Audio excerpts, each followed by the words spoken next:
양민의 잡지사 8월호 세 번째 페이지. 물고기를 대표하는 참치, 나무를 대표하는 참나무, 새를 대표하는 참새처럼 잡지사를 대표하는 참지식인이죠. 하나만 더는 못 참치, 숭실사이버대 환경안전공학과 교수로도 활동하고 계신 곽지식 작가와 함께합니다. 어서 오세요. 안녕하십니까, 곽재식입니다. 반갑습니다. 반갑습니다. 한 템포로 이렇게 반박자 늦춰서 들어오시네요. 오늘 좀 그랬군요. 예, 아니 좋았어요. 참참참 이런 느낌이었나요? 예. 네. 오늘의 주제 바로 곽지식 작가님께서 저희 에디터들에게 직접 제안해 주신 참치 해보시죠. 참치. 참치. 약간의 호들갑을 곁들여서 그렇습니다. 참치를 해보자고 그렇습니다. 예, 추천하신 주제인데요. 이 질문부터 들어보겠습니다. 네네. 보통 이제 그냥 다 참치라고 부르고 뭐 참다랑어라고도 많이 하지만 네. 보면 이제 가다랑어도 있고 아, 네. 황다랑어도 있고 네네. 종류가 많지 않습니까? 그렇죠. 참치를 많이 좋아하시나 보네. 이 친구들 뭐 분류가 어떻게 되는 겁니까? 진짜 참치는 진짜 수수께끼입니다.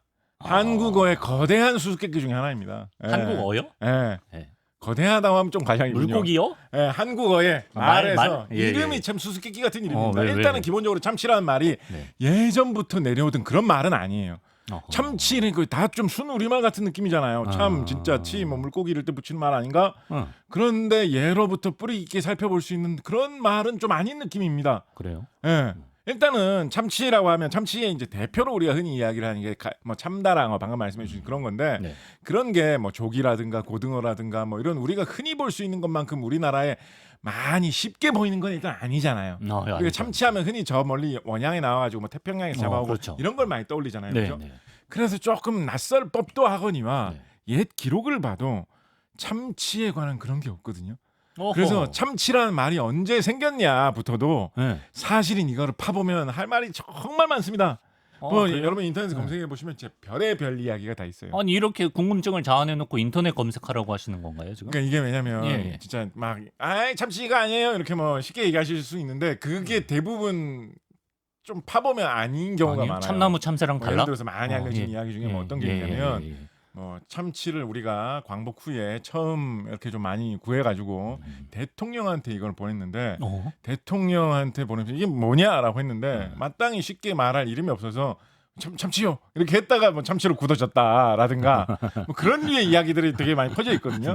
보면 또 그럴 듯해요. 예, 왜냐하면 참치란 말이 그렇게 많이 안 쓰이던 말이기 때문에. 네. 그런데 항상 찾아보면 그게 아니라 이거라는 반론이 있고 그게 사실이 아닐 것 같은 딴 가능성이 보여준 자료가 있고 이래가지고 참치라는 말이 언제 어디서 시작됐는지는 사실은 좀 수수께끼 같은 그런 느낌입니다. 어허. 더군다나 그러면 이제 그래 그 말 뭐 언제 시작됐는지 몰라도 뭐 뜻만 분명하면 되지 뭐 뜻이 중요하지 뭐 말이 뭐 뿌리가 뭐 어떻게 중요하나 그렇다 라고 치면 생각할 수도 있는 거 아니겠습니까, 그죠? 예. 그런데 말의 뜻도 사실은 조금 헷갈리는 경향이 있어요. 치는 그 물고기에 많이 붙잖아요. 참치라는 게 어떤 물고기를 과연 내가 물고기 하나 잡아왔다 이거 참치예요? 라고 하면 참치라고 할 수 있느냐 여기에 대해서 네. 상당한 혼란이 있습니다. 아담은 그렇게 할 수 있죠. 네? 아담은 이거 참치예요 하면 참치. 아니 그런데 진짜로 예, 예. 낚시를 하는데 뭐 큰 게 걸렸어. 네, 근데 이게 예. 참치예요? 라고 하면 네네. 자 일단 제일 쉽게 얘기할 수 있는 거는 네. 참다랑어라고 하는 종이 있었어요. 제일 쉽게 얘기할 수 있는 것부터 일단 좀 헷갈리죠. 일단 우리나라에서 잡아가지고 누구나 다 과학자들 이거는 참다랑어라는 종 스피시스입니다라고 하는 게 있어요. 네. 그거는 다들 참치라고 뭐 그거를 부인하는 사람은 일단 기본적으로 없어요. 네. 그러니까 그거는 일단 참치라고 볼 수 있을 거예요, 그죠? 네네. 그리고 일본 사람들은 그거를 잡으면 마구로, 그 중에서도 혼마구로라고 쿠로마구로 뭐 이런 식으로 마구로 계통의 이름으로 그걸 말합니다. 네. 그래서 그게 우리나라에서 공식적으로 사용되는 생물학적인 종 명칭으로는 참다랑어고 참다랑어. 참다랑어는 일단 기본적으로 참치다라고는 그거는 일단 충분히 좀 생각해 볼 수가 있을 겁니다. 예. 근데 이것도 사실 좀 고민스럽게 생각을 해보려면 그래요? 그러면 마구로라고 일본에서 부르는 생선은 어디까지냐라고 하면 그것도 좀 헷갈리는데 뭐 일단은 일본어까지 우리가 접어두고. 고민할 게제가 아니니까 해놓고 보면 그런데 우리가 참다랑어만 가지고 참치라고 하는 거는 일단 거의 절대 아니라고 볼 수 있거든요. 왜냐하면 우리가 참치하면 제일 먼저 떠오르는 게 참치캔이잖아요. 네. 참치캔을 참다랑어로 만드는 경우는 사실상 없습니다. 그렇겠지. 혹시 그런 게 나온 거 있으시면 이렇게 좀 뭐 보여주시면서 댓글에 뭐 이렇게 소개해 주세요. 그런 건 없습니다. 참다랑어는 되게 비싸고 그렇지. 좋은 거기 때문에 예. 뭐 횟감이라든가 다른 용도로 사용을 하지 참치캔 만드는 용도로는 사용을 안 합니다. 네. 그래서 캔 만드는 용도로 세계에서 주로 사용하는 거는 다랑어과에 속하는 다른 어종들을 이 참치 캔으로 많이 사용을 합니다. 다랑어과의 다른 어종. 그렇죠. 걔는 참치가 아닌가? 근데 그거 참치 캔으로 그렇게 많이 쓰는데 어떻게 참치가 아니라고 할 수 있겠어요? 그렇죠, 그렇죠. 예. 그리고 또 우리나라에서 흔히 예. 영어 단어 튜나를 번역해가지고 참치라고 하는 경향이 있거든요. 예, 그렇죠. 그래서 영어로 튜나라고 부르는 물고기들도 대체로 다 참치라고 부를 수가 있겠죠. 예. 근데 영어에서 튜나라고 부르는 물고기들도 예를 들면 뭐 황다랑어 이런 종을 튜나라고 흔히 많이 부르거든요. 아, 네. 예, 그래서 그것도 그러면 참치에 참치네. 포함시켜야 되지. 네. 우리가 참치 캔으로 흔히 많이 만드는 거는 가다랑어라는 참치거든요. 아, 우리 가다랑어 가다랑어라는 포. 아, 그거요. 가쏘. 일본어로는 가쏘라고 하는 거. 음. 가쏘 부시 만든 그거. 네. 그거는 참다랑어에 비해서 현격하게 작습니다. 아, 참다랑어는 정말 큰 참다랑어는 막 뭐 소만한 참다랑어 엄청 무게로 크죠. 따졌을 때 뭐 500kg, 600kg 가는 것도 있기 대회 때문에 토픽에 나오죠, 막. 예. 그렇기 때문에 그거에 비하면 가다랑어는 1m가 안 되는 게 많아요. 길이로 봤을 때 무게 몇십 킬로 이런 게 많기 때문에 되게 많이 다르거든요. 황다랑어하고만 비교해봐도 많이 달라요. 네. 근데 그것도 우리는 참치 캔을 만들 때 그거를 쓰기 때문에 그것도 그냥 참치라고 부른단 말이에요. 예. 그러면 참다랑어하고 훨씬 더 많이 비슷하고 가다랑어하고는 좀 덜 비슷한 것도 참치로 껴줘야 되지 않겠습니까? 그 사이에 먹을 수 있는 있다면. 애들. 예, 네. 이거요. 참다랑어보다 더 비슷한데 그렇죠. 아니, 택도 아닌 가다랑어도 참치라고 부르면서 이렇게 예, 할 거 아니에요. 그죠? 예. 그래서 우리나라에서는 참다랑어, 황다랑어, 눈다랑어, 날개다랑어, 백다랑어, 가다랑어 이런 것들 대체로 참치과, 그러니까 다랑어과에 속하면 다 참치라고 부르는 그런 경향이 좀 있습니다. 다랑어 붙으면 우리는 참치로 본다. 그런 경향이 상당히 있습니다. 있습니다. 예. 자, 그런데 예. 왜요? 일단 네. 좀 결정적인 것부터 먼저 얘기할까요? 아니면 결정적인 더 것부터 혼란스러운 것부터 결정적인 것부터요. 근데 결정적인 게 뭐냐면 예. 우리가 참치 회집에 가가지고 참치회 세트 이런 걸 시키면 네. 방금 말씀드렸던 그런 다랑어과의 여러 가지 물고기를 회를 떠가지고 줘요. 네. 그런데 그 사이에 예를 들면 황새치 같은 황새치과에 속하는 새치류 물고기를 좀 썰어가지고 같이 많이 끼워주거든요. 네. 그래서 저 여러분들께 특히 이제 회 이런 거에 대해서 되게 밝으신 분들께 아니면 내가 횟집에서만 30년을 일해왔는데 이건 자신 있게 말할 수 있다 이런 분께서 좀 정리의 댓글을 달아주셨으면 좋겠어요. 예. 새치류를 과연 우리가 참치라고 부를 수 있느냐 없느냐. 분류상으로는 새치는 참치 종류 중에서는 꽤 떨어져 있습니다. 다랑어과에 속하진 않아요. 그러니까 혼마구로와 참다랑어의 거리는 새치는 꽤나 멀어요. 그런데 맛과 질감은 비슷하고 참치 횟집에서 참치회 세트를 시키면 흔히 같이 끼워서 주거든요. 아, 그래요? 네, 그러면 이거를 새치류를 참치라고 부를 수 있느냐 없느냐. 그러니까 보통 이게 좀 애매해가. 저는 그래서 끼워주는 줄 몰랐네. 한동안 그래서 이제 이거를 저는 의문을 좀 정리를 하고 싶어가지고 횟집에 가가지고 그 참치회 세트 시켜하고 이렇게 나와가지고 새치가 나오면 그걸 이제 항상 물어봤거든요. 이거는 뭐예요?라고 물어봤거든요. 아, 참치라고. 이것도 참치예요. 참치예요라고 해주세요. 그러면 새치도 참치에 포함된다고 할 수 있겠지라고 하는데 그렇게 굳이 물어보면 적어도 제가 만난 그 횟집에 일하시는 분들은 대체로 그러면 또 그것도 참치의 일종이 뭡니다 이런 식으로 얘기를 안 하고 그건 새치예요 이렇게 또 설명을 해주시더라고요. 참치를 시켰을 때 끼워 주시면서도 물어보면 또 선을 굳이 긋는다. 물어보면 새치라고 하시. 저는 그런 분을 많이 만나봤어요. 네, 그래서 여러분 좀 댓글로 달아주세요. 아, 근데 그건 요식업계 입장이고 이런 건 황선도 박사님이나 그런 분한테 여쭤봐야 되는 거 아니에요? 이거는 이 언어 그래서 제가 언어의 수수께끼라고 하는 거예요. 참치라는 말이 되게 역사적으로 오래 연원이 깊은 것 같으면 자료를 많이 조사해가지고 우리 조상들은 새치는 참치로 안 쳤다 뭐 이런 걸 찾아낼 수가 있을 텐데 그런 게 아니니까 우리 대중들 사이에 공감대가 어떻게 형성돼 있고 어떤 게 정론이냐가 중요하잖아요. 그러니까 황선도 박사님 의견 황선도 선생님 의견 못지않게 전 요식업계의 의견이나 이 소비자들의 의견도 좀 중요하다고 생각합니다. 그래서 새치 문제가 하나가 있습니다. 새치 논란. 새치 문제가 있습니다. 저도 요즘 좀 새치가 나나 안 나나 해서 좀 고민인데 저도. 그거하고 상관없이 물고기 황새치, 청새치 같은 이런 새치류를 일본어로는 뭐라 그러다 메카도로 뭐 이러든가 하여튼 일본에서도 그것도 마구로란 말 안 쓰고 근데 가다랑어는 가쏘라고 하는데 우리는 참치 캔에 담잖아. 미국 사람들도 그냥 튜나라고 부르고 되게 혼란스럽죠. 더 좀 이상한 거 하나 말씀드리면 이제 참다랑어만은 그래도 참치의 기준이다라고 우리가 철석같이 그렇게 얘기를 했잖아요. 그죠? 근데 그렇게 생각했어요. 긴 세월 동안.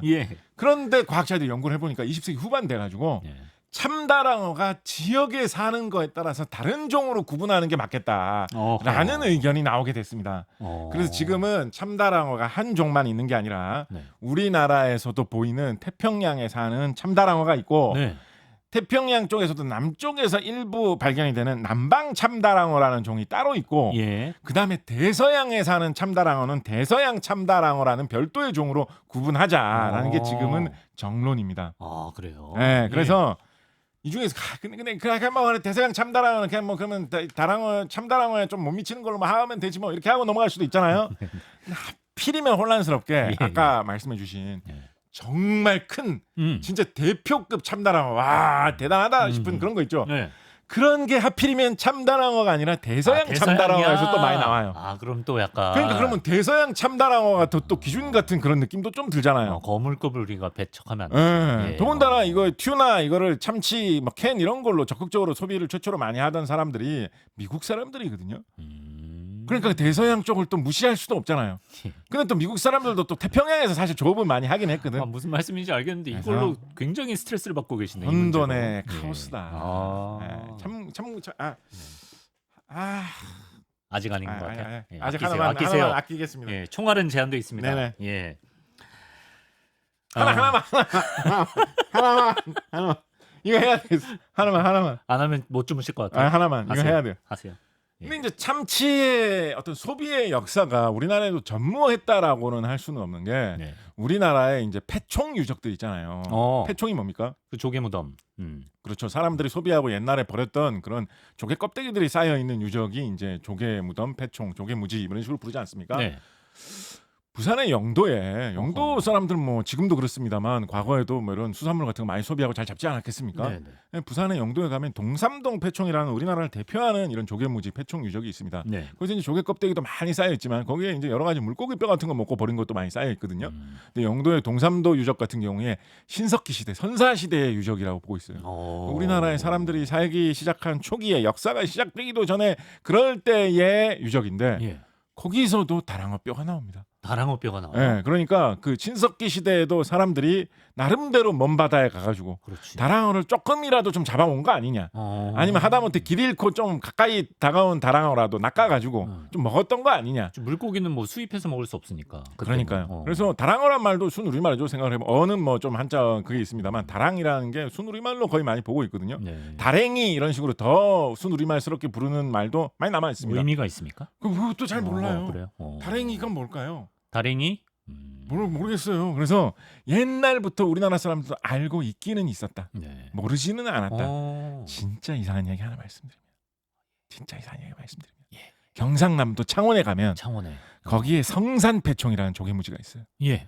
성산패총은 좀 더 시대가 더 뒤로 오는 조개무지입니다. 삼국시대 초기 지금으로부터 뭐 한 1700년 전, 1800년 전, 2000년 전 뭐 이 정도 보고 있습니다. 네.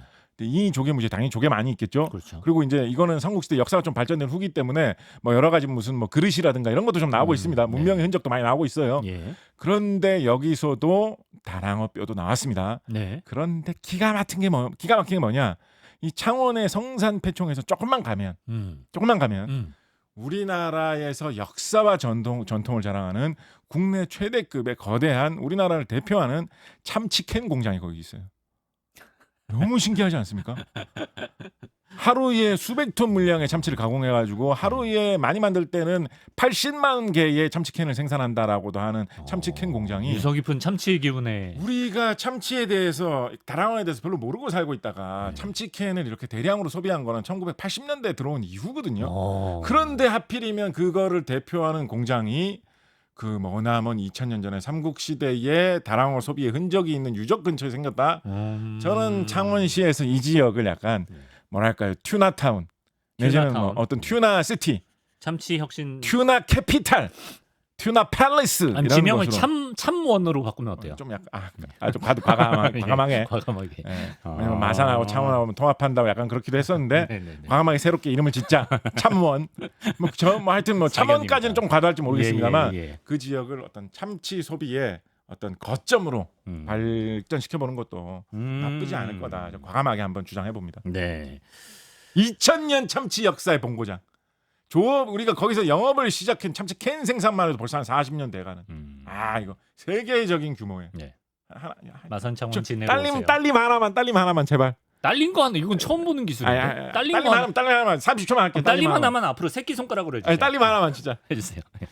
그래서 이 우리나라를 대표하는 네네. 딱 참치하면 떠오르는 그 회사 있잖아요. 예, 예. 그 회사가 이런 역사와 전통을 자랑하는 큰 참치 공장도 운영하고 있는데 예. 세계 최대의 참치 공장은 여기보다도 좀 더 큰 데가 있거든요. 네. 예를 들어서 미국에 있는 참치 공장 이런 거는 뭐 태평양 한가운데 있는 미국 식민 영토에 있는 뭐 이런 공장 이런 거는 이 창원에 있는 공장이 뭐 2배 되는 공장도 있고 막 그렇습니다. 그런 세계 최대 공장은 좀 더 커요. 네. 그런데 이 우리나라 참치 회사가 2000년대 이럴 때 한참 잘 될 때 약간 무리를 해가지고 네. 2000년대 후반에 이 미국 참치 회사를 사버렸어요.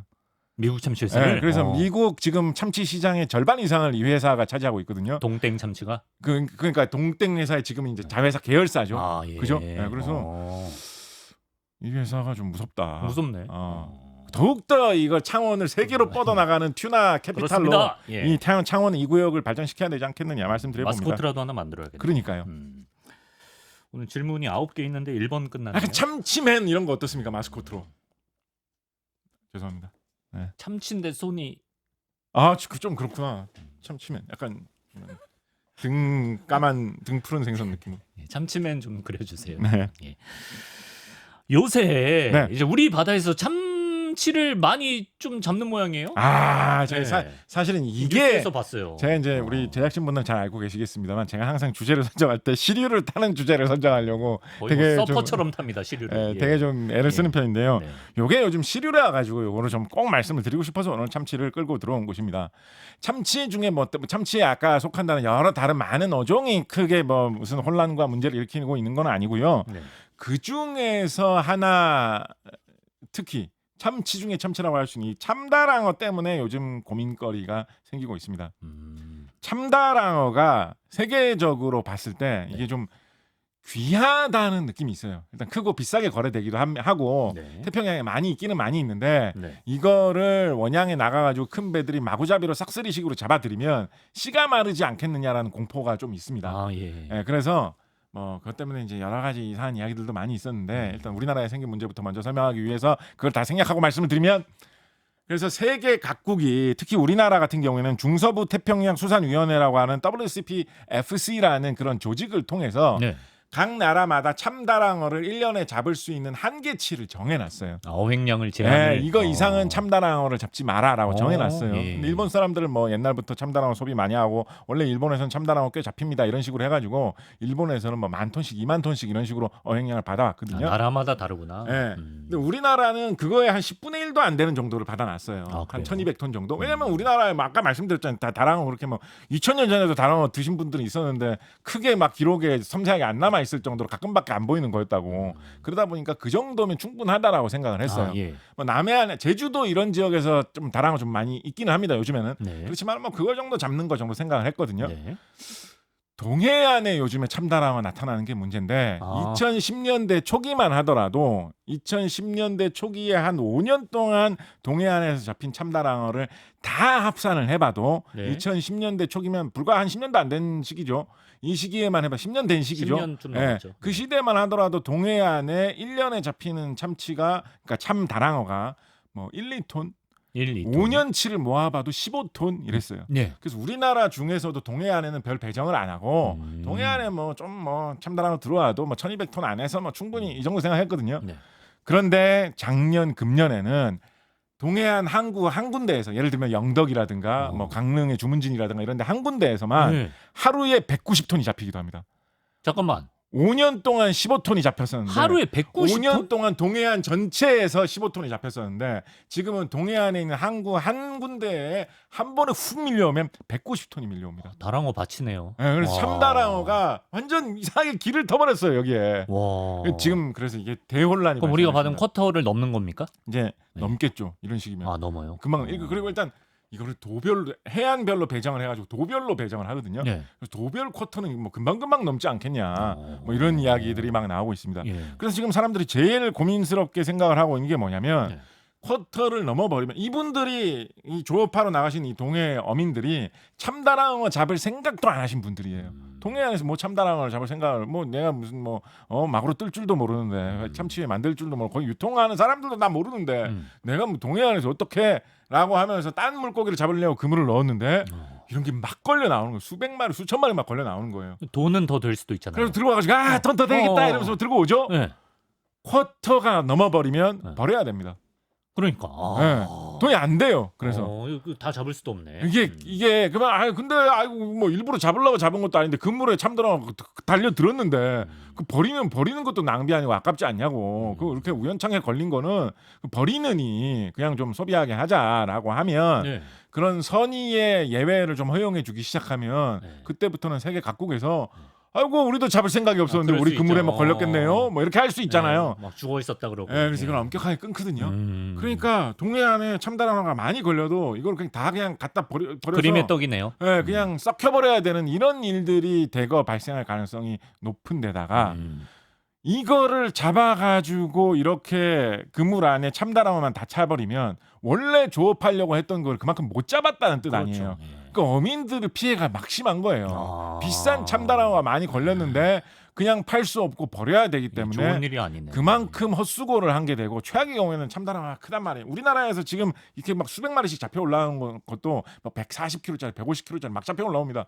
그럼 그물 막 찢어지고 막 이렇게 되거든요. 네. 그러면 팔 수 있는 건 하나도 안 생기고 팔 수 있는 거는 못 잡았는데 그러네. 괜히 그물만 날린 거예요. 그물. 그래서 이 어민 피해가 지금 이것 때문에 점점 커지는 거 아니냐. 새로 협상할 때 좀 쿼터를 그렇죠. 늘려야겠네요. 지금 그거를 되게 고민을 많이 하고 네. 있습니다. 근데 이제 이런 일이 도대체 왜 발생하고 있느냐. 물이 따뜻해져서 그러겠죠. 예. 그래서 이제 그거를 이제 우리가 제일 많이 생각을 하고 있습니다. 예.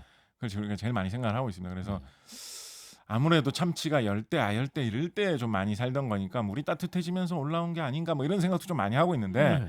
참치는 되게 특이한 습성이 어떤 있어가지고 습성이요? 열대, 아열대에서 많이 살기는 하지만 예. 여차하면 좀 추운 데도 올라올 수도 있어요. 그래요? 올라올 수도 있어요. 네네네. 그래서 물이 조금 따뜻해졌다고 동해안이 유독 더 따뜻해지고 있는 건 사실입니다.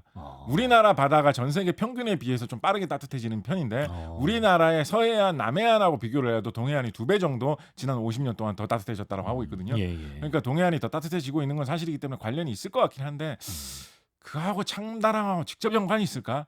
그런 좀 다른 애매함도 해석도 있고 있나요, 그러면? 뭐 예를 들면 지금 언론에서는 많이 추측을 하면서 이야기를 하고 있는 게 직접 참다랑어가 훅 올 만한 수온이 안 될 수 있겠지만 이 수온 변화로 인해서 정어리나 고등어들이 좀 많이 몰려들었고 정어리나 고등어를 참다랑어가 잡아먹고 살거든요. 먹이가. 그래서 먹이를 찾아서 쫓아온 게 아니냐라는 이런 이야기가 있습니다. 네. 자 그런데 네. 근데 그렇다고 해서 그래서 그러면 이거 온도 변화가 제일 큰 건가라고 쉽게 결론을 내리기에는 그러니까 네. 그것도 되게 중요해요. 그것도 우리 생각해야 돼요. 근데 네. 그걸로만 그냥 단정 지을 수는 없는 또 조금 복잡한 문제가 다른 요인. 어떤 게 있냐면 예. 그래서 제가 어느 나라하고 갑자기 비교를 하겠습니까? 스웨덴이군요. 스웨덴 같은 경우에 예. 1960년대 이럴 때 대서양 참다랑어 그 큰 참다랑어가 스웨덴의 추운 바다까지 막 거슬러 올라왔습니다. 거기서도 살아요? 예. 그러니까 이게 열대 아열대 이런 데서 많이 살긴 하지만 올라오려면 올라올 수 있는 그런 그러네요. 물고기들이에요. 그래서 그래서 스웨덴 사람들이 와 참다랑어 튀우나 이러면서 막 맛있게 먹었거든요. 막 이상한 스웨덴 음식 있잖아요. 막 냄새나게 발효하는 거 그런 거 참치로 그런 것까지 만들진 않았겠지. 스트레밍 뭐. 그래서 예. 스웨덴 사람들이 이런 이 수산물을 좋아하기 때문에 이런 거 많이 그런 것도 소비하던 시절이 있었는데 60년대 말 70년대가 되면서 그게 스웨덴에서 좀 끊겼어요.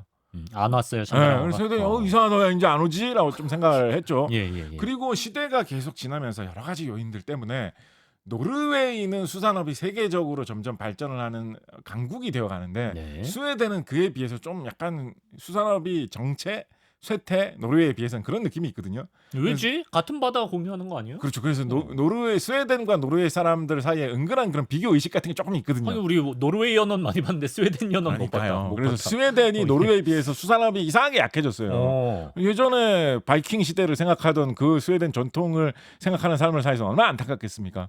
스웨덴의 스톡홀름에 있는 대학교 이런 데서 세계 막 수산물 연합을 만들어 보자 뭐 이런 뭐 수산물 대표 기업 연합을 만들어 보자 이런 거에 괜히 막 쓸데없이는 아니지. 괜히 뭐 먼저 막 나서고 막 이러거든요. 스웨덴이 세계적인 수산업 대국도 크게 아닌데 어떤 그런 과거의 영광을 위해서 뭐 그런 거겠죠. 그러면 우리나라 참치 회사가 거기에 막 참여도 하고 그러는데 요즘 스웨덴에서 연구를 해보니까 근래에 스웨덴에 다시 다랑어들이 나타나고 있어요. 사이클이 있나? 주기가 있나? 그래서 이거 뭐지 이래 좀 혼란스러워하고 있어요. 근데 스웨덴의 그런 보도나 이런 걸로 좀 살펴보면 이것도 아주 뭐 과학적으로 확실히 결론이 난 건 아닌데 스웨덴 쪽 사람들, 그러니까 스웨덴 쪽 언론에서는 어떤 이야기도 좀 있냐면 참다랑어를 마구잡이로 잡던 시대가 지금은 지나가지고 우리가 지금 겪고 있는 것처럼 이렇게 지역별로 뭐 할당량을 정해놓고 어느 정도 관리를 하고 통제를 하고 있잖아요. 네. 그래서 옛날에 60년대 이럴 때는 씨가 말라가지고 스웨덴까지 오는 참다랑어들이 없었는데 아, 지금은 예를 들면 좀 바다가 따뜻한 지중해나 이런 데서 참다랑어들이 많이 늘어나가지고 회복을 해서. 예, 그 길목에서 참다랑어 잡는 사람들이 더 없어져가지고 스웨덴까지 오고 있는 게 아니냐, 아. 더 추운 데까지 오고 있는 게 아니냐 이런 이야기를 좀 하고 있습니다. 예. 그래서 그것도 우리나라 이 참다랑어 사태하고 연관지어서 생각해 볼 만한 문제이기도 한 것 같아요. 하여튼 해양 생태계가 지금 되게 변화의 시대고요. 네. 우리나라 원양 참치잡이 어선들이 네. 저 그 유럽의 북극권에 가가지고 대서양 이 참다랑어 이런 거 요즘 막 잡아갖고 옵니다. 아, 그래요? 예, 왜냐하면 그게 크기가 크고 네. 제일 추운 데서 버티면서 살기 때문에 뭐 지방층이 두껍고 이래가지고 아. 횟감에 뭐 참치 뱃살. 일본에 일반에 비싼 횟감 뭐 일본에 오도로 원하는 이런 거. 사람들한테 예. 넘기면 오히려 태평양에 있는 그냥 참다랑어보다 더 비싸게 팔 수 있다 막 이런 게 있어가지고 그런 데서 뭐 500kg짜리 참다랑어 뭐 잡았다고 막 보도자료 돌리고 뭐 이런 거 하거든요. 예. 그래서 지금 이런 세계의 해양 생태계 수산업계가 좀 변화의 시대가 있고 뭐 몇 번 제가 반복해서 드렸던 말씀입니다만 다시 한번 강조해서 말씀드리면 과거에는 저는 바다의 물고기에 대해서 연구하고 싶어요 막 이러면 그렇게 돈 안 되는 거 연구하지 말고 그렇게 너무 순수한 그런 과학 말고 네네. 좀 산업적으로 가치가 있고 경제적인 거 연구해야지 먹고 살지 이런 거 하는 시대도 뭐 10년 전 이럴 때 있었지만 네. 지금은 생태계 문제가 워낙에 기후변화 때문에 경제 산업에 많이 영향을 미치는 시대가 되기 그렇죠. 때문에 네. 지금은 외국하고 같이 이런 통상 산업과 관련된 협상을 할 때 해양 생태계에 대해서 네. 다랑어들이 어떤 먹이를 쫓아가지고 어디로 돌아다니는지에 대해서 이런 과학적 지식에 대해서 많은 연구를 해야지만 그렇죠. 우리의 수산업이 어민들이 피해를 안 받는 시대로 지금 가고 있다. 그게 또 돈이 됩니다. 예, 이런 데에 예. 대해서 많은 관심과 투자가 필요한 시대가 되었다라는 이야기를 해볼 수가 있겠습니다. 네. 통조림 얘기는 아까 다 하신 건가요? 네, 뭐 딴 이야기도 그러면 할 게 많이 참치 있으니까. 습성으로 갈까? 네네네네. 참치 참치 습성.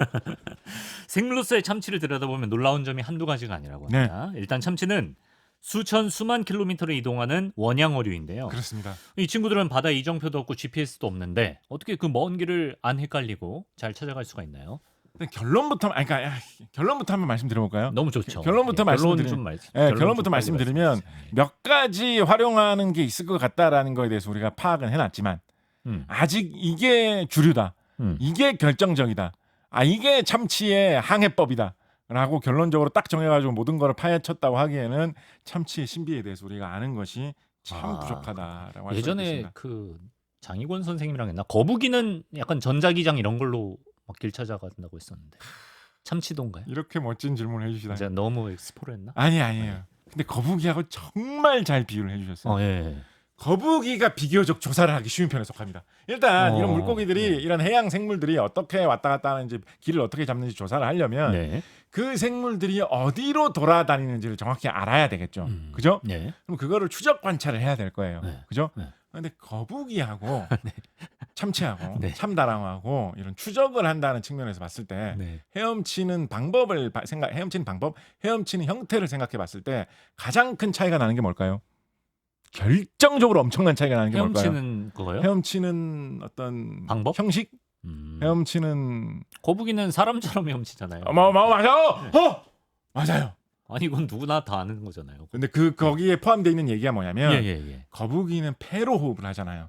예. 그래서 결국은 물 위로 올라와가지고 이렇게 숨을 쉬면서 헤엄을 그렇죠. 치고 가야 됩니다. 그렇죠. 그죠? 예. 근데 참치는 아가미로 숨을 쉬잖아요. 예. 물 위로 별로 가까이 올 필요가 없어요. 그렇죠. 그죠? 그래서 참치는 깊이 들어가면 뭐 한 300m, 400m 깊숙이 훅 들어가기도 합니다. 깊숙이 들어가는 거 참치 잘해요. 좋아해요. 그럼 추적이 안 되겠다. 예.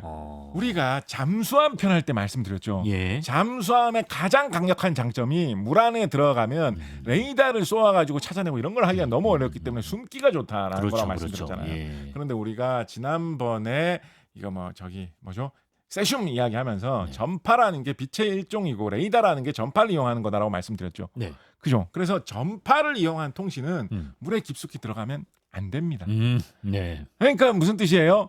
우리가 연구를 하기 위해서 추적 장치 같은 걸 달아 넣으면 거북이한테 심지어 고래한테 달아놔도 얘네들이 숨 쉬려고 물 위로 올라올 때마다 그때마다 통신을 삐릭삐릭 해가지고 우리한테 그걸 알려줄 수가 있는데 참치한테 붙여놓으면 얘가 물속에 있기 때문에 아무리 오랫동안 뭐 배터리가 가는 정밀한 걸 달아놔도 우리한테 그 자료를 송신을 해줄 수가 없는 거예요. 근데 물속에 깊이 그걸 있으니까. 떠나서 추적 장치를 진짜 다 나요? 참치가 크면 그러니까 500kg. 거북이 같은 데는 껍데기 같은 데다 달기 좋을 것 같은데. 참치가 크기가 참치는 어디다 크면 달아요? 500kg나 되는데 추적 장치 못 달겠습니까? 아 그냥 여기. 우리 쪼매난 지느러미 철새 같은 데다가? 쪼매난 철새에도 추적 장치 달잖아요. 아 달죠. 네, 그러니까 달면 답니다. 예.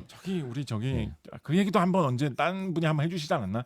요즘은 과감하게 곤충한테도 조그만한 걸 한번 달아보려는 사람들이 있다. 이런 얘기 한번 해주지 않았나? 그러니까 참치 정도 크면 충분히 달 수 있거든요. 참치는 너무 깊이 가서 어렵다. 달아봐야 이게 통신이 안 되는 거예요. 그래서 참치는 수수께끼다. 진짜 그냥 수수께끼네. 잡히는 위치, 뭐 돌아다니다 본 위치 이런 걸로 대충 추정을 해보자라고 하다가 그나마 연구를 진전시키기 위해서 길 찾는 법. 그래가지고 우리가 조금 알아낸 거 있다라고 말씀드렸죠. 예, 그죠? 예. 그래서 그 연구를 진전시키기 위해서 사람들이 무슨 장치를 만들어냈느냐? 예. PSAT라는 장치를 만들어냈어요. PSAT가 뭐죠? PSAT 우리나라에 무슨 공무원 시험 중에 PSAT 이런 거 있을 법한데요. 네. 예. 근데 참치에게 무슨 네. 시험을 보게 한다라는 게 아니고 네, 네. PSAT가 뭐의 약자냐? 네. 팝업 세틀라이트 아카이벌 태그라는 겁니다. 어허. 그래서 핵심은 팝업이에요. 이게 뭐냐? 팝업. 뭐냐? 예. 아니, 끝내주는 거 팝업. 진짜 재밌어.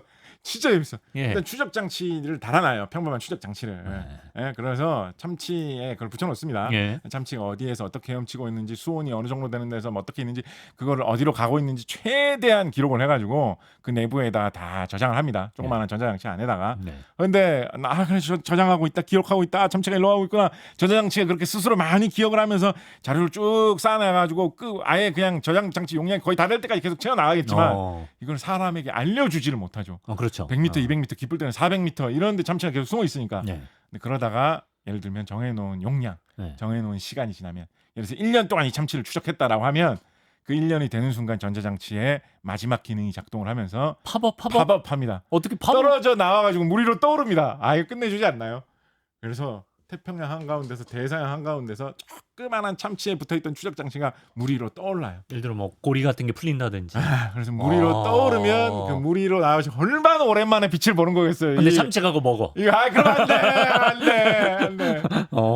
신기한데요. 참고로 예. 참치는 그런 거를 잘 소개할 시간이 있을지 모르겠는데 예. 참고로 참치는 그런 거 잘 안 먹을 만한 이유가 있어요. 그래요? 그래서 떠오르면 예. 물 위로 올라오면 오랜만에 햇빛을 보면서 그때 전파를 발사해가지고 우리에게 그 자료를 다 주는 거예요. 아니면 뭐 자료를 다 못 줄 정도 되면 내가 여기 있다라는 위치만 열심히 알리는 거예요. 네. 건져가면 되니까. 네. 그래서 그걸로 알아낸 게 뭡니까? AT 같은 걸로 예. 요즘에는 추가로 추적을 열심히 해가지고 연구를 해가지고 네. 어느 정도 이야기를 하고 생각을 하고 있느냐, 말씀하신 대로 참치가 대략 어디에서 왔다가 어디로 가는지 정도 지금 좀 알아내고 있습니다. 그래서 대체로 지금은 특히 태평양에 있는 참다랑어 같은 경우에는 여름철에 좀 시원한 이런 북쪽으로 좀 올라옵니다.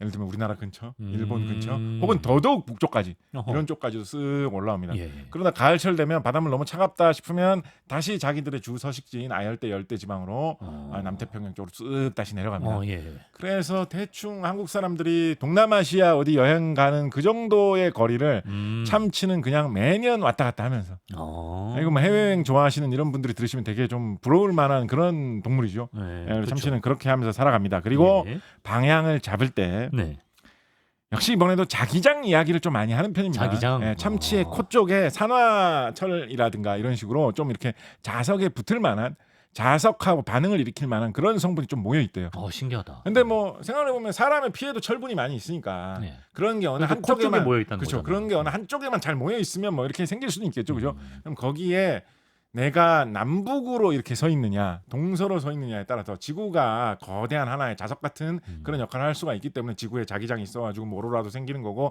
나침반을 놓으면 방향을 가리키는 거지 않습니까? 그래서 그거를 좀 미세하게 느끼는 거 아니냐. 그래서 코가 약간 좀 간질간질하고 이상한 느낌인데 좀 싫어 라면서 이렇게 은근히 이렇게 하게 되면 남북으로 방향을 좀 잡게 된다라든가 약간 이런 거를 살짝 느끼는 게 아니냐. 이 이야기 좀 많이 하는 편이고요. 그리고 물고기들은, 어류들은 꽤 많은 물고기들이 어류 측선이라고 해가지고 이 옆면을 쭉 따라서, 그러니까 뭐 우리가 생선이나 고등어는 보통 이렇게 옆으로 눕혀놓죠. 그럼 그 제일 중앙을 일직선을 이렇게 따라가지고 가로로 길게 옆으로 따라가지고 주변의 물 흐름 같은 거를 느낄 수 있는 그런 세포들이, 그런 기관들이 살짝 발달해 있는 그런 경우가 있거든요. 그래요? 어종에 따라서는 그게 이렇게 눈에 좀 보이는 경우도 있습니다. 옆으로 한 줄 줄간게 이렇게 줄무늬처럼 보이는 경우도 있어요. 그래요? 참치도 그게 어느 정도 발달해 있다라고 하거든요. 그래서 이걸 이용해서 물의 흐름이나 온도 같은 거를 좀 잘 느끼는 것 같다. 그래서 물을 이렇게 따라서 가다가 이 해류가 나타나면 이거는 부산 앞바다에서 좀 잘 흐르는 그 느낌의 해류인데 그럼 여기서 조금만 가면 동해안이구나. 동해안에서는 사람들이 참치 별로 안 잡으려고 하는데 가끔가다 잡히면 그냥 욕만 하면서 풀어준대.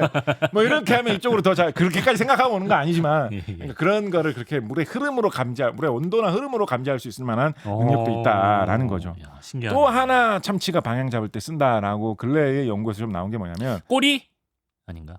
그 측선과 관련된 그 부분이 꼬리 쪽에도 참치는 좀 발달이 있는 편이긴 해요. 네네네. 그래서 그것도 말씀하신 것도 어느 정도 그 연장선상에서 맞는 이야기인데 또 하나 전혀 좀 다르게 나오고 있는 게 이거 지금 뭐 할 때 말씀드렸더라. 이거 한번 말씀드렸는데 어떤 거요? 예. 사람에게도 네. 송과선이라고 해요. 있죠, 솔방울샘이라고 해가지고 긴장이 과학된 것 같아. 요쪽에 두 눈 사이 이마 요쪽쯤에 네. 뭔가 이상한 제3의 눈 역할을 하는 것 같아요. 맞아. 그래서 괜히 이게 과학적인 거 전혀 아닌데 괜히 공포 소설 같은 걸 보면 네. 누가 이상한 사람이 제3의 눈이 막 깨어나면 네. 뭐 이상한 혼령을 볼 수 있고 그게 뭐 이런 것도 신진대사 관장한테 뭐 그런 게 있는데 예. 기본적으로 이제 빛하고 많이 반응을 하는 거라서 맞다. 햇빛을 그게 뭐 많이 받으면 그만큼 뭐 사람이 좀 낮 시간을 많이 보낸 느낌이 나서 뭐 밤이 돼가지고 햇빛이 없어지면 뭐 잠이 잘 들게 되고 뭐 조금 뭐 그런 거 하는 관련해가지고 말씀드렸는데 네. 그 빛을 느끼는 눈처럼 많이 발달은 안 됐지만 좀 되게 원시적인 과거에 진화의 어떤 뿌리를 볼 수 있을 것 같은 먼 옛날의 눈 비슷한 거라고 할 수 있는 그 송과선 같은 그게 참치의 눈과 눈 사이 참치는 이마가 없다고 해야 될까요? 참치에게도 조금 있는 것 같다라는 거예요. 천진반이었구나. 그래서 예. 참치도 빛을 따로 느낄 수 있는 게 어느 정도 있다라고 하는데 네. 참치의 움직임에 대해서 이렇게 세밀하게 우리가 연구를 하다가 알게 된 게 뭐냐면 네. 참치가 해뜰력하고 네. 해질력쯤에 음. 깊이 그리고 얕은 지역에 이렇게 아래 위로 좀 오르내리는 습성이 있다라는 거예요. 낮 시간이나 밤 시간에는 그냥 주로 그 수평 방향으로 동서남북으로 주로 움직인다면 네. 해가 막 뜨려고 할 때나 해가 막 지려고 할 때 수직으로? 한번 위로 훅 올라갔다가 내려간다든가 위로 훅 내려왔다가 올라간다든가 이런 움직임을 좀 한다라는 거예요. 예. 그래서 뭐 여기까지예요. 우리가 어느 정도 알고 있는 거는. 네네. 그래서 참치야 너 왜 이러는 거야라고 하면 뭐 이게 나 아침 운동이야. 의외로 이럴 수도 있겠죠. 추측을 하고 하는 게 뭐냐면 네.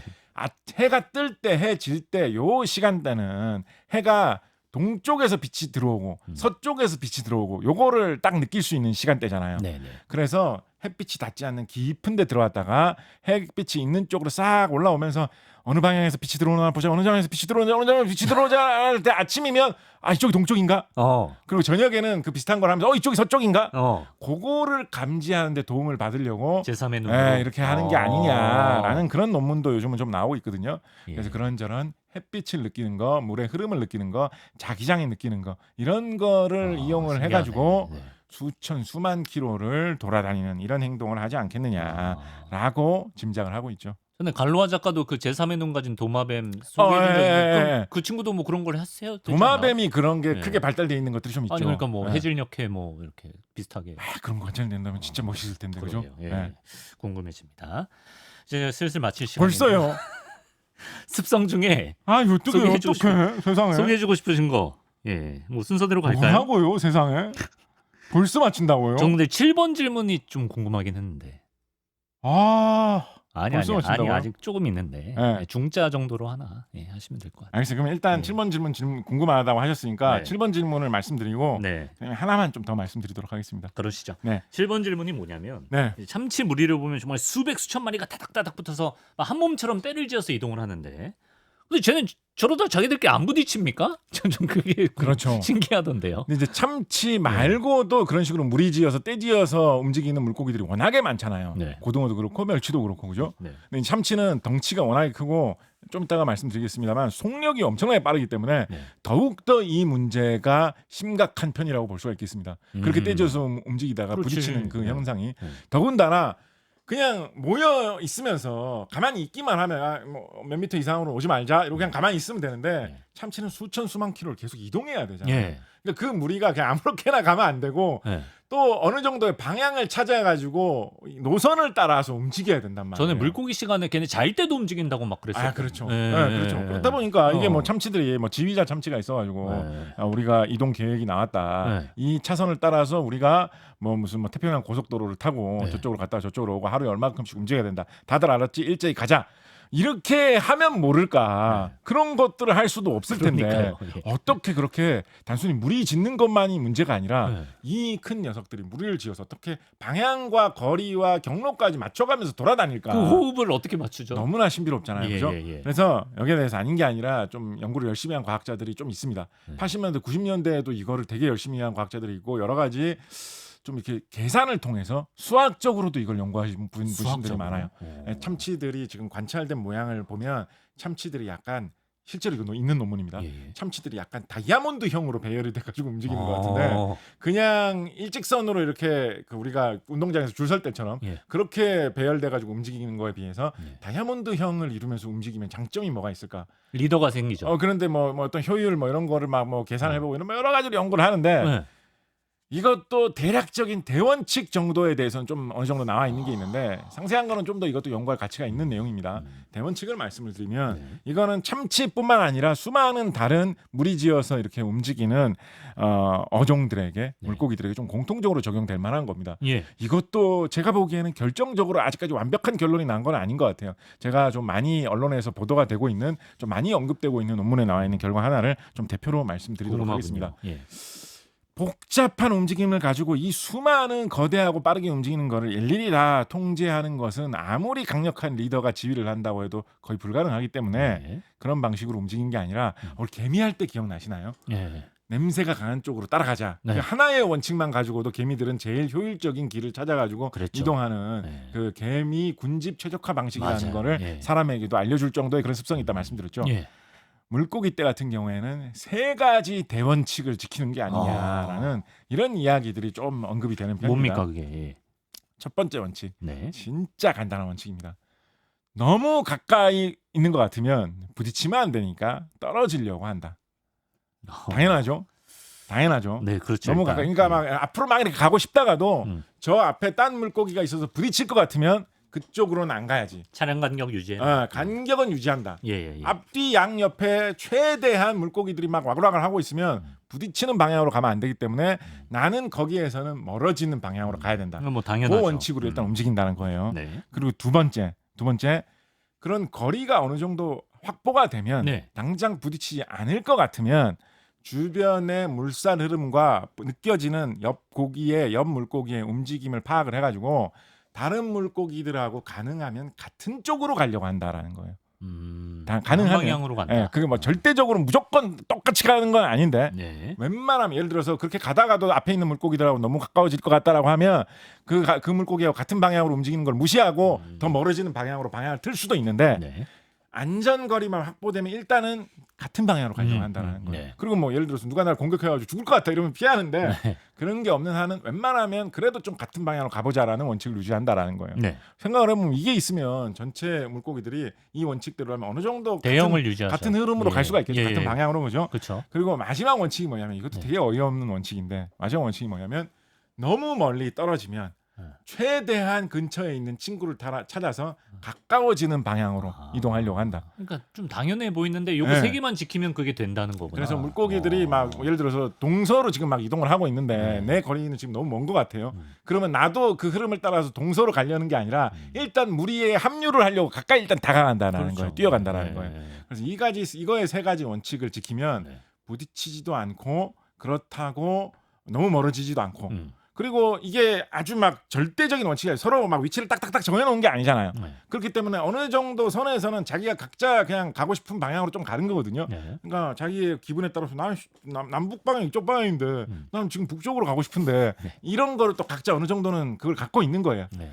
각자 그걸 조금씩 갖고 있다 보니까 전체적으로 흐름이 생기면서 전체 무리가 쓱 이렇게 그 방향으로 가게 되는 이런 질서의 조화를 오묘하게 이룬다라는 그 거죠. 안에는 약간의 또 약간 그런 변칙이 있군요. 그렇죠. 예. 그래서 이거 조금 과도한 이야기일 수는 있는데 그래서 이제 이게 과도한 이야기 그냥 한 귀로 듣고 한 귀로 흘리시면 됩니다. 그래서 이제 우리가 네. 여러 가지 조직이나 제도나 뭐 시장 질서나 이런 거를 만들 때도 네. 막 이거는 진짜 중대한 문제라고 해가지고 너무 모든 규정을 다 세밀하게 다 만들어 놓고 되게 뛰어난 리더를 한 명을 정해가지고 이 리더 지휘자 한 명의 말을 다 들어가지고 일제히 다 그 사람 말만 듣고 해야 되고 조금의 오차도 틀리면 안 되고 우리가 지켜야 될 820가지 규정을 다 지켜야지만 되는 우리는 중요한 일을 하고 있다라고 네. 하면 네. 이렇게 잘 안 된다라는 거예요. 그 세밀한 거를 지키기도 힘들고 대원칙만 리더 한 명이 그거를 다 막 생각을 해가지고 뭘 방향을 찾기도 힘들고 네. 그 리더가 모든 사람들한테 어디로 가야 된다 생각하다 보면 또 중간 갑자기 바뀔 수도 있잖아요. 네. 야, 내가 어제까지 보고 가기로 했는데 이쪽 방향이 맞은 것 같은데 네. 그게 아니라 사실 저쪽 방향인 것 같아. 네. 이런 게 생길 수도 있잖아요. 네. 근데 이렇게 엄격하게 운영을 하면서 그런 식으로 오늘 방향 바뀌었다라고 하면 나머지 다 참단하고 때들이 알겠습니다. 저 리더 좀 알겠습니다. 뭐야? 알겠습니다. 그런데 오히려 대원칙만 크게 대원칙만 정확하게 해놓고 파이트. 좀 자유롭게 이렇게 풀어주면 네네네. 마치 보이지 않는 손 같은 그런 예. 흐름에 의해서 제일 좀 이런 좋은 길을 물론 대원칙은 되게 잘 지켜야 돼요 대신에 참치 얘기 좀 시간이 없는데 참치 얘기 좀 더 하나, 하는 게 낫죠. 마지막으로 하나만 좋습니다. 마지막으로 하나만 네. 아 이거 어떡하지 아하. 마지막으로 하나만 일단 잘 골라보세요. 아 뭐 하면 좋을까? 아직 앞으로 998번 더 출연할 수 있기 때문에 참치 얘기를 또 하실 수도 있습니다. 예. 998번 예. 오늘 하면 이제 997번밖에 안 되는 거잖아요. 그래서 그 얘기 아까 하셨다고 하셨으니까 예. 참치가 되게 빠르게 움직이는 생물이고 참치가 그냥 이렇게 보이는 것도 시속 60km 정도로는 움직인다라고 하고요. 참다랑어 같은 경우에 참치를 낚시로 잡다가 쫓아가 본 사람도 있을 거 아니에요. 그런 사람들이 시속 70km로 달아가는데 참치가 더 빠르더라. 이런 그 뭐야 노인과 바다 노인이 참치 잡았다 그랬는데 황선도 아저씨가 그 얘기 하시려고 그랬어요? 아니에요. 아니. 근데 노인과 바다에서 잡는 그 물고기가 네. 새치거든요. 새치. 새치. 새치로 해석하는 거거든요. 참치로 보신 그러니까 거네. 그거를 참치로 본다고. 황선도 박사님도 보신 거네. 참치로. 오네스트 해밍웨이에 따라서 우리나라 횟집들의 운명이 결정된다고. 예. 하여튼 그 참치가 되게 예. 빠른 편이에요. 그래서 워낙에 빠르게 움직이다 보니까 네. 물을 계속 엄청나게 시속 막 100km로 달리는 참치가 있다. 이런 얘기도 많이 퍼져 있거든요. 예. 시속 100km로 물을 계속 맞습니다. 야. 그러니까 참치는 어떤 습성이 있냐면 아가미로 물을 빨아들일 수 있는 게 없어요. 왜냐면 물이 워낙에 막 엄청나게 막 들이치기 때문에. 네. 그래서 참치는 항상 입을 벌리고 다닙니다. 참치는. 그래서 너무 뭐 영화나 재밌는 것보다 입을 많이 벌리고 있는 사람이 있으면 참치하고 비슷한데요. 이렇게 얘기해도 되게 입을 벌려. 그래서 물이 막 들어오면 그 쏟아지는 물이 아가미에 닿는 그걸로 그냥 숨을 쉽니다. 참치는. 숨을 쉬기 위해 입을 벌려야 되는 거예요? 그리고 아가미에 그냥 쏟아지는 물을 그걸로만 그냥 이런 거 할 필요가 없다는 거예요. 참치는. 그냥 입 벌리고 있으면 숨이 막 들어오기 때문에. 근데 그것 때문에 참치는 어떤 문제가 생기느냐? 멈추면 숨을 못 쉽니다. 그래서 멈추는 거예요. 그리고 반대로 그렇기 때문에 참치는 아무리 그러니까 모르지 미래가 되면 어떻게 될지 모르지. 느려져도 문제겠네요. 그렇죠. 그래서 참치는 그 화로의 수족관 같은 이런 데 넣어가지고 산채로 데리고 올 수가 없습니다. 그렇구나. 시속 60km로 막 달려야 되기 때문에. 근데 이제 모르지 미래에 나오면 어떻게 막 주입할 수 있는 그 스웨덴에서 그 참치 연구할 때 그런 거 하시는 분들이 있더라고 진짜로. 참치를 담아가지고 잡아가지고 잠깐 살펴보고 풀어주려고 할 때, 그러니까 뭐 예를 들어서 장치 붙인다거나 이런 거 하면 그럼 막 인공호흡하듯이 아가미 근처에다 인위적으로 물을 넣어줄 수 있는 거 막 붙여가지고 막 하고 막 하시더라고. 예. 그래서 그런 습성. 참치가 평생 잠을 못 자요. 뭔가 신화 속에 나오는 형벌 같아요. 참치가 그렇죠. 참치가 영원히 잠을 못 자요. 예. 근데 그 형벌일 수 있는데, 그러니까 이제 동전의 앞뒷면처럼 그렇게 많이 헤엄을 치다 보니까 몸에서 열이 많이 나온단 말이에요. 사람으로 치면 끝도 없이 계속 전력 질주하는 거잖아요. 그렇죠? 그러니까 몸에서 땀 나듯이 열이 엄청나게 나온단 말이에요. 그래서 그 열을 이용을 할 수가 있기 때문에 이 뜨거운 스웨덴까지 간다. 뜨거운 열대 지방에서 살다가도 스웨덴이든 우리나라든 동해든 팍팍 올라올 수가 있는 겁니다. 자 그런데 이걸로 끝내지 말게요. 이거 쉽게 끝내요. 제발. 알겠습니다. 좀 짧게 가주시죠. 하나만. 그래서 마지막 문제. 그러면 참치가 이렇게 등치가 큰데 중앙부에는 되게 열이 뜨겁게 날 거고 추운 스웨덴 앞바다까지 가면 겉면에는 되게 차가울 거 아니에요. 그죠? 겉면에는 되게 차가울 거 아니에요. 그러니까 중앙부에 있는 뜨거운 피를 겉면으로 최대한 많이 보여주고 그걸 빨리빨리 돌려야 됩니다. 그래야지 몸을 전체적으로 덮이면서 살 수가 있죠. 그죠? 그렇죠. 자, 그런데 그러면 몸 중앙에서 된 뜨거운 그 피를 몸의 제일 차가운 부위까지 보내야 되는 거예요. 그렇죠. 그러면 처음에 피가 나갈 때는 진짜 뜨거운 피가 나가야 되겠죠. 그렇죠. 그래야지 제일 차가운데도 어느 정도 조금 식어도 어느 정도 덮여줄 수 있을 테니까. 그러면 제일 뜨겁게 나가는 그 출발하는 점은 너무 뜨겁지 않을까요? 그럴 수도 있겠죠. 그럴 수 있겠죠. 그죠? 자, 그래서 참치 몸속에는 뭐가 있느냐? 레떼 미라빌레가 있다. 레떼 미라빌레가 있어요? 예, 그게 이게 뭐예요? 괜히 어렵게 라틴어로 예. 쓰는 말인데 이게 예. 레떼가 이게 아마 그물이라는 뜻일 거예요. 미라빌레 이게 무슨 놀라운 뭐 원더풀 뭐 기적적인 뭐 약간 뭐 그런 쪽의 말로 알고 있는데 그래서 기적의 놀라운 그물이 있다 이런 얘기인데요. 그냥 혈관이 그물처럼 희한하게 얽혀 있다고 하는데 예, 그렇죠. 이게 언제 제가 말씀드린 거냐면 펭귄.